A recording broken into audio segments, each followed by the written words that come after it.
Well, hello everyone. Welcome to another edition of MRTC Talks. My name is Paul, one of the counselors here. Today's topic, how to deal with triggers and high-risk situations. If you want to avoid slipping on drugs and alcohol, you need to understand how slips occur in the first place. And it's fairly easy and logical to understand. They occur in a very simple pattern.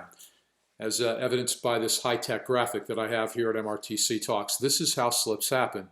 You have a person in early recovery who's going about their business, and they wind up and they find themselves in what could be called a high-risk situation. A high-risk situation is any situation which they are exposed to something which is called a trigger. A trigger is anything, as we'll talk about in a few moments, a thought, a feeling, a person, a place, a thing that makes a person feel particularly tempted to drink or use drugs. So they end up in a situation where they are feeling particularly tempted for whatever reason to use drugs, but they lack coping skills to deal with that situation in any way other than by drinking or using. Hence, what is inevitable? A slip. Does that make sense? Pretty easy to understand in concept. So if you want to avoid a slip, then obviously what you need to do are the two things that logically flow from this sequence. And that is, number one, you have to identify what your own triggers and high-risk situations are. Another high-tech graphic here for you. And then number two, you have to develop coping skills to deal with those triggers in ways that don't involve drinking and using drugs. And that's what we're going to be talking about over the course of this next video. How to identify what your own specific high-risk situations and triggers are, and how to develop coping skills to deal with those triggers in ways that don't involve drinking or using. You do that, you will have significantly increased the chances that you are able to live a life without using or drinking alcohol. Now, what I want to say at the outset about this is that at some level, it is ridiculous to contemplate talking about this for the purposes in a 15-minute video. This is something we should be talking about for weeks, that you should be talking about for weeks, because by definition, you are talking about the situations in which you are most at risk for being able to go back to drugs or alcohol. There couldn't be probably a more important topic that you could talk about. But all we have right now is whatever time we have on this video. And so what I just want to say is that by definition, this is going to be incomplete in a very significant way. But at least it can give you a starting point for how you might be able to think about and hopefully talk about much more during your tenure here at MRTC, the situations that are most likely to provoke a slip, high-risk situations, and triggers. Make sense? All right, let's get into it. So I mentioned to you, right, that there are two steps that you need to do that flow from this sequence if you want to avoid a slip. Number one, you have to identify what your specific high-risk situations and triggers are, and as we'll see, for everyone they're different. So you have to identify what are the situations that you are most likely to feel tempted to drink or use drugs in. And number two, once you deal with that, you need to develop coping skills to deal with those triggers and high-risk situations in ways that don't involve drinking or using. And so we will be talking about each of those in turn for a few minutes. All right, topic one, identifying what your triggers and high-risk situations are. So as I mentioned, slips are most likely when a guy finds himself in a high-risk situation and confronted with something called a trigger. A trigger, again, is anything that makes a person feel tempted to drink or use drugs. And generally, there are two types of triggers. There are what are called internal triggers, and those are triggers inside of us that when we experience them, we feel like drinking or using. Typically, they involve one of three things. They're either thoughts, or they are feelings, or they are memories that when we experience them, we feel like drinking and using drugs. Let's give a few examples of each of those.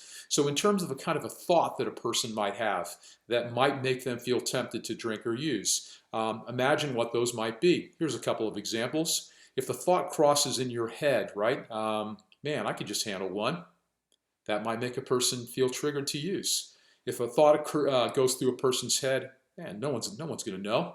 I can get away with this. That might be a thought that might trigger a desire to use drugs.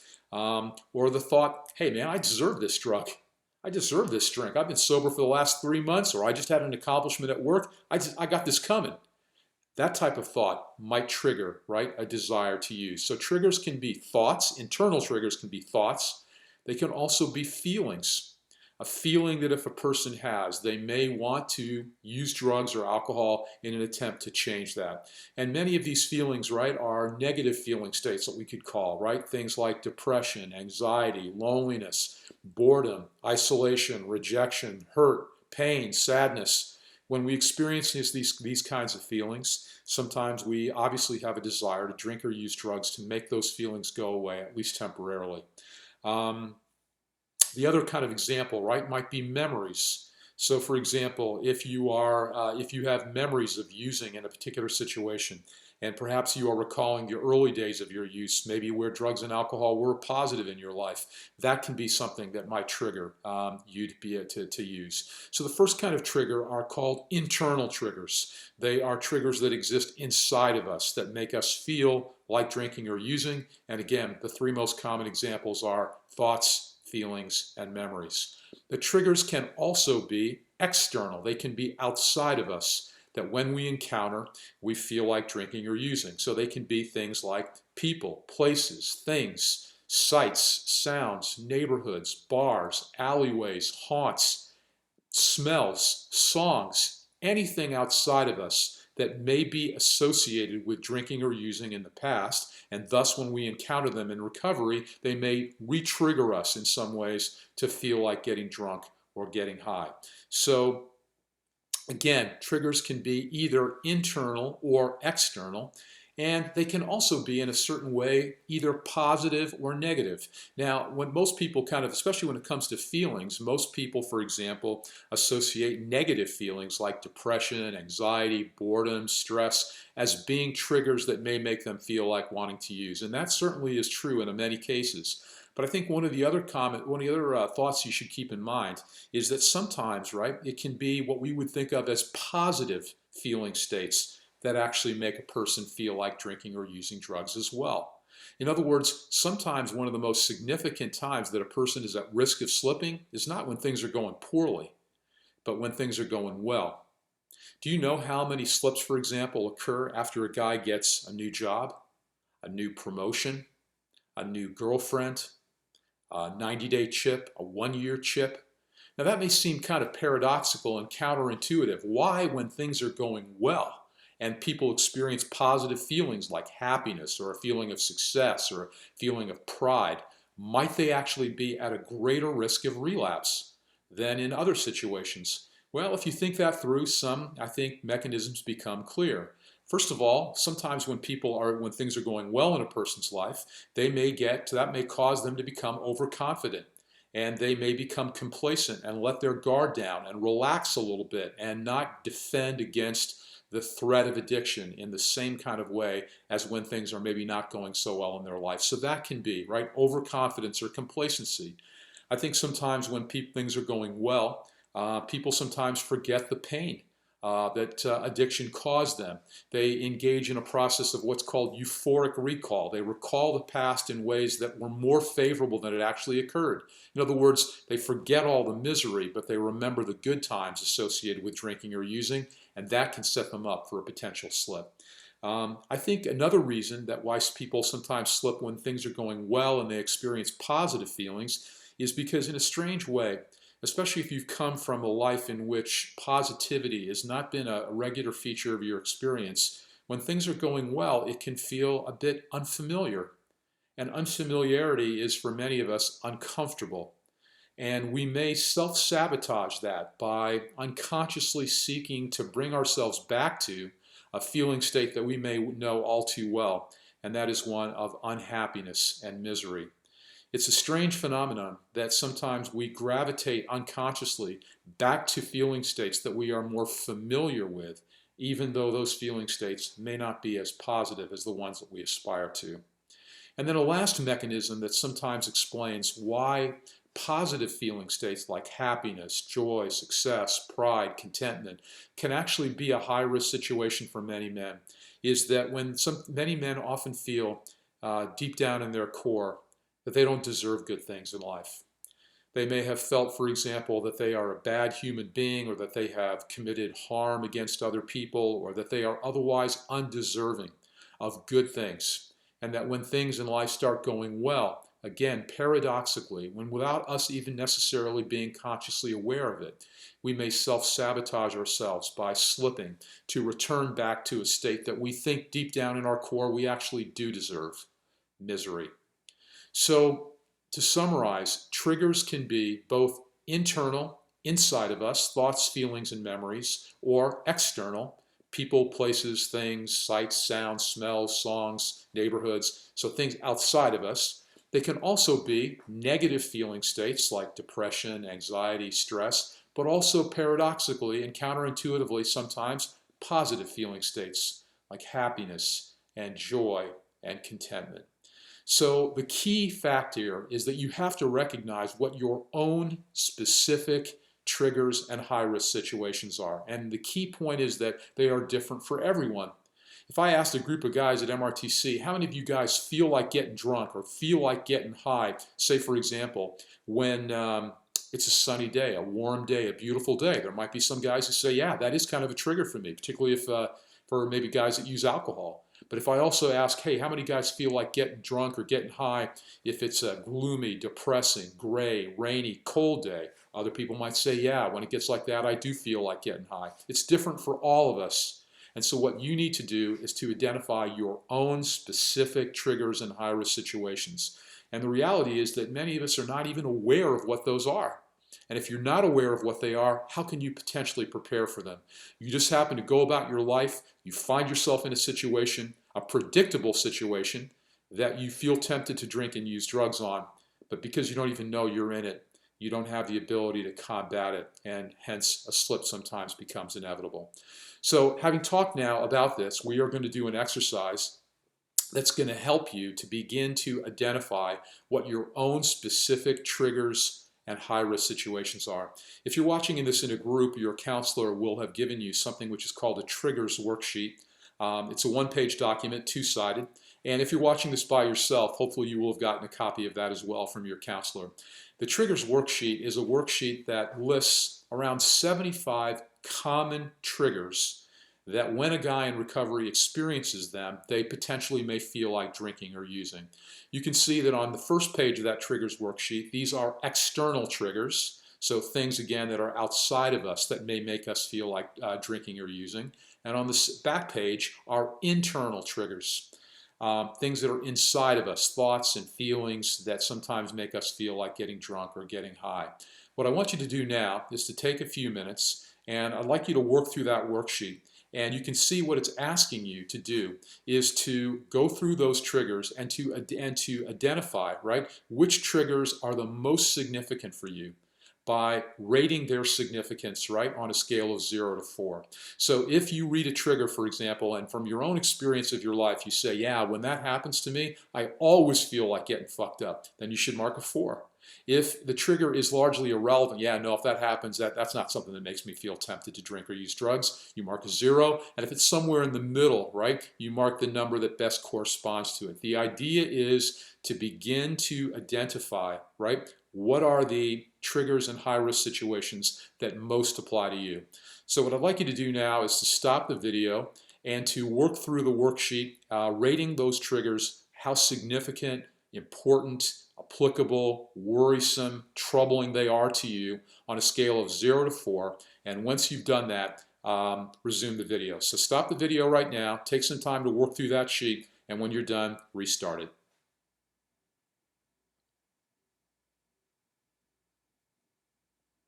Okay, welcome back. I think you hopefully have now worked through that triggers worksheet. The other thing that you could do now, right, is that obviously that triggers worksheet addresses 75 common triggers. And by the way, one thing I should have mentioned, you probably noticed that trigger worksheet was developed for use with people with alcohol addiction. And if drugs are your primary DOC, all you need to do is just substitute the word drug for drinking. It's the same exact thing. The process is the same. It doesn't matter what your ultimate drug is. Drugs, alcohol, it's all the same thing. The key process is that of triggers and addiction. The other thing is that at the end of that sheet, if the triggers worksheet has not identified every possible trigger that might apply to you, write some ones down that do. As you think about your life, right, when are the times that I have really felt like a drink, really felt like getting high? Or conversely, as I contemplate the future, when do I most think I will be at risk of drinking or using? When do I think I will be most likely to want to get high? If there are some situations there, some triggers there that this sheet does not cover, write them down. The key is for you to get as complete a list of triggers as apply to you as you possibly can. Make sense? Okay. All right. Now, the first question I would have for you is, right, as you contemplate the filled out triggers worksheet, do you notice anything? Are you struck by anything? One of the things that many men are struck by when they fill out that sheet is that, as it turns out, most of the triggers that apply to them are internal triggers as opposed to external triggers, which is kind of contrary to what many men think. When I ask men in group what their primary triggers are, one of the things they most typically talk about are external triggers. Oh, my old using friends. Oh, the crack shacks that exist in this town. These neighborhoods, alleyways that I used to get fucked up in, these bars that I used to go to. Fair enough. But the reality is that for most of us, the most significant triggers of all are internal triggers. And if you notice that there's a certain kind of internal trigger that is even most prevalent, and those are our feelings. Isn't that right? I think for most of you, you will find that that's the case. And if you think about it, that makes sense. As we've talked about elsewhere, drugs and alcohol are mood-altering chemicals. By definition, people take them to change the way they what? Feel.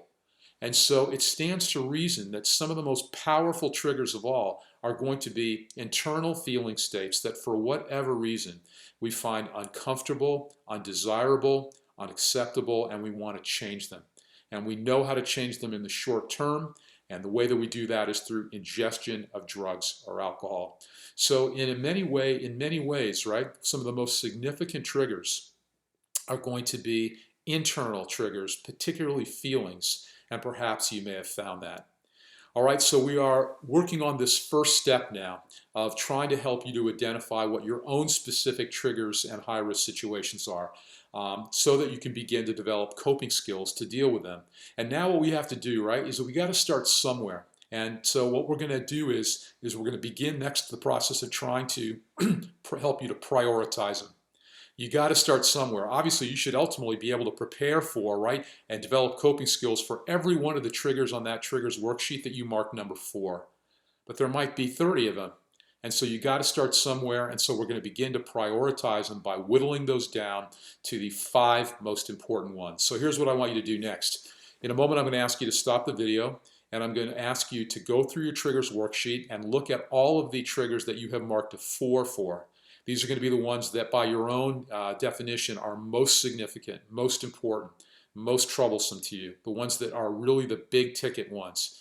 So of those 4, what I'd like you to do now is to see if you can identify the top 5 and to put an asterisk or a mark by the top 5 triggers that are most concerning, most significant to you. Now, this is going to be 5 across both sides of the page, so not 5 external triggers and 5 internal triggers, but the 5 biggest, most important, most concerning triggers across either external or internal. Okay, so stop the video, take a few minutes, and see if you can demarcate the 5 biggest triggers that you need to begin working for. Okay, stop the video and do that now.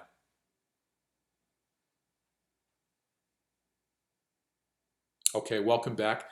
Hopefully you now would have identified 5 of the biggest triggers that you really need to prepare for if you are going to give yourself the best chance for being able to stay sober.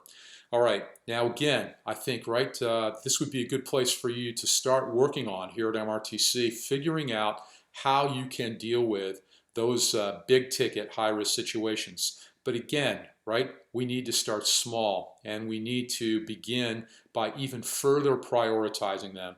And so what I want you to do now is, right, I want you to begin, right, I want you now to see if you can further prioritize those, to take those 5 and to ask yourself, what is the biggest ticket trigger of all for me? What is the one out of those 5, based on my own experience and knowledge of my life, that I am most worried about, most concerned about, the one that is really likely to trip me up? I want you to stop the video in a moment, and then I want you to identify the biggest trigger of all. All right, take a few minutes and do that.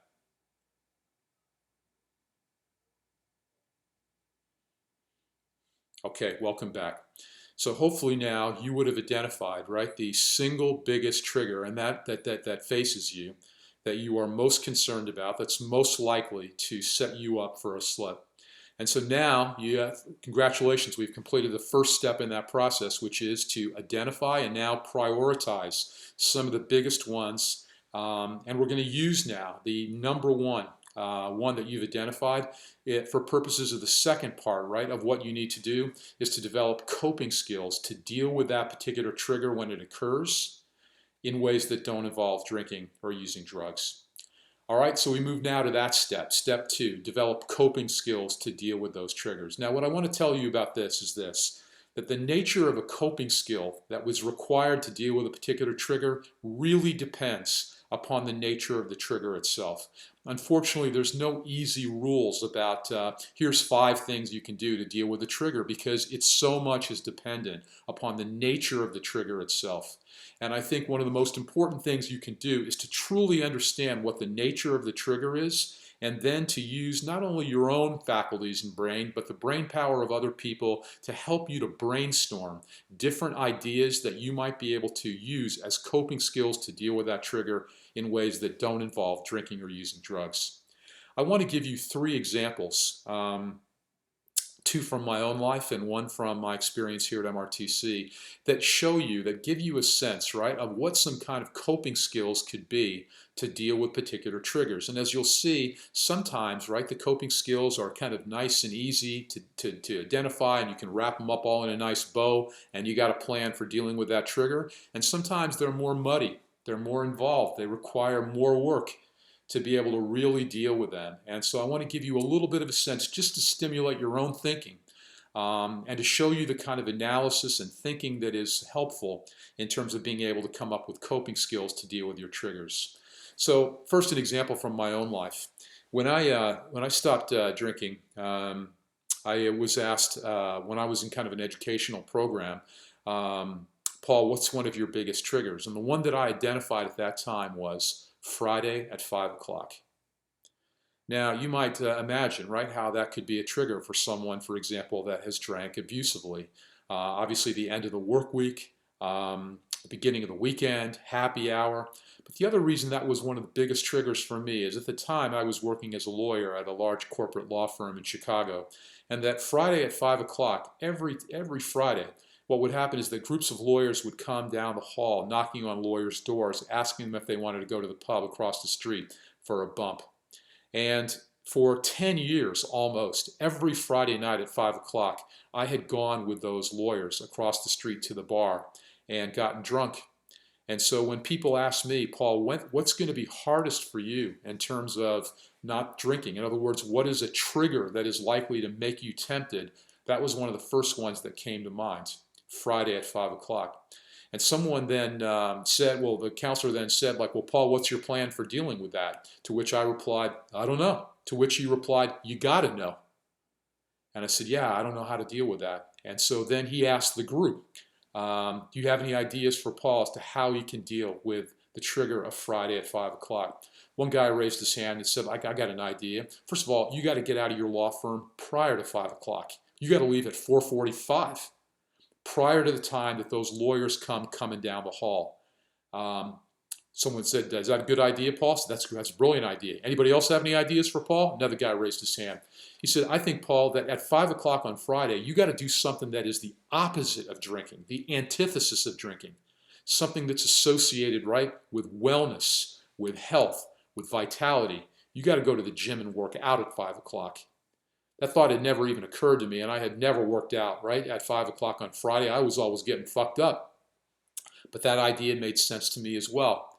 And then a third guy raised his hand and said, like, and I think in addition to that, what you got to do, Paul, is that at 6 o'clock, you got to spend your evening in the company of like-minded guys in recovery. You need to go to a meeting at 6 o'clock, and at the time there was a huge meeting attended by 300 people at a major hospital downtown Chicago, and you got to go to that, and then afterwards you got to go to dinner with guys who go out afterwards and spend your Friday evening in the company of like-minded guys doing the exact same thing that you are. Those three strategies: get out of my law firm before 5 o'clock.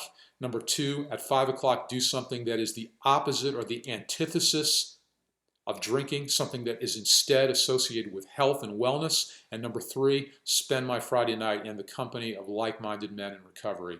What do you think of those ideas? Pretty good, eh? That's what I thought too. And that's what I implemented. But the key point is that none of those ideas occurred to me. They occurred to other people who suggested them to me. And as I'm going to suggest to you in a few minutes, to get some help around what your number one trigger is, to use other people at MRTC, just like I used guys that were in my group.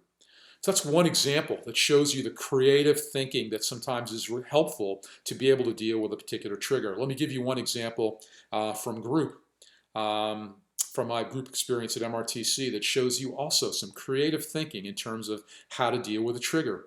There was a guy who came to MRTC with a used car for some reason, and during the time that he was here, he sold it.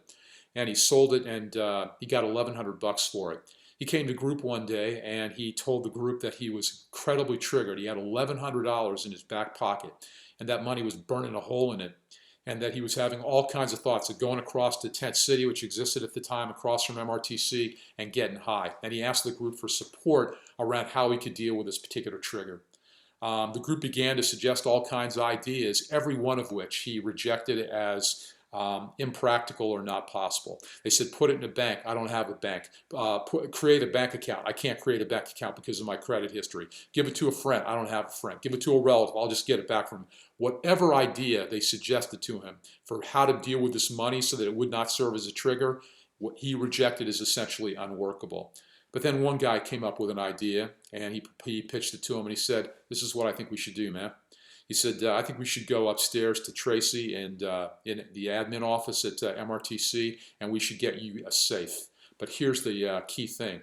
We should take 3 guys from group, and every guy gets a digit to the combination.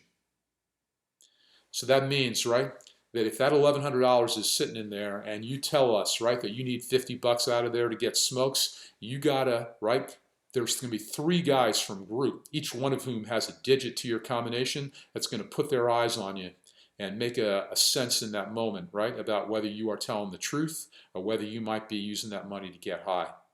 What do you think of that idea? Pretty brilliant, eh? I thought so too. That dude was able to get through the entire time at MRTC with that $1,100 based upon the coping strategy that his group came up for with him to help him to avoid the triggering effects of money that he had in his pocket. All right, those 2 examples obviously are kind of examples of triggers in which there can be sometimes very nicely packaged strategies that can be put together to help you to deal with that particular trigger so that you don't drink or use. But there are other examples, and I'm going to tell you one more from my life, that show that sometimes it's not so easily packaged with a nice bow. Sometimes it requires greater, more muddy, more nebulous amounts of work. And that is that when I looked at my own life and tried to analyze what were my triggers in high-risk situations, 2 of them directly related to the reasons that I drank in the first place. The first was that at the time I suffered from profound feelings of inferiority and insecurity. I felt much growing up that I was defective, inadequate, unworthy, insecure, a loser. And alcohol temporarily took the pain and sting of those feelings away from me. The next reason that I drank often, right, was because of loneliness. For much of my life early on, I was profoundly lonely and profoundly isolated. I had no friends. I had no girlfriends. I spent most of my time alone. I was desperately alone. And alcohol took away the pain of that, and in some cases made it easier for me to connect with other people. So those 2 feelings, insecurity and loneliness, were identified for me and myself as 2 significant triggers in high-risk situations. And so the question becomes, how do you deal with that? You can tell, right, that that's not something that's easily wrapped up in some nice, convenient strategy. What did I have to do about both? I had to get into psychotherapy for many years to understand why I felt so poorly about myself and how I could improve my self-concept and self-worth, and to understand why it was so difficult for me to connect with other people, and how I could implement strategies to become more connected and to develop friendships and relationships. And on that basis, I did start therapy at that time, a process that I embarked on for many years, and which proved to be really one of the most significant and helpful things I have ever done. So much so that because it helped me so much, I in part wanted to become a therapist myself, to try in my own little way to do for other people what my therapist did for me, change my life. So that gives you a sense, right? 3 different kinds of triggers and high-risk situations, and different ideas for how to cope with those particular situations in ways that don't involve drinking or using drugs. So here now is my invitation to you. And again, I think you need to start somewhere and start small. And I think the place to start is with your number 1 most significant high-risk situation. Here is my invitation. I invite you, right, to use the best of your thinking by thinking to yourself right here in this moment, what are some things I could do that if I encountered this trigger or high-risk situation, I could use to not drink or use drugs. Record every strategy that you can think of yourself. What could you do? Who could you talk to? What support could you get? How could you cope? What could you do to deal? How could you head it off? How could you deal with it if it happened? Whatever. Do your best thinking on it.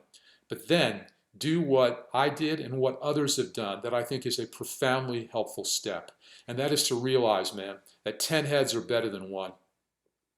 And that other people may think of all kinds of strategies that have never occurred to you.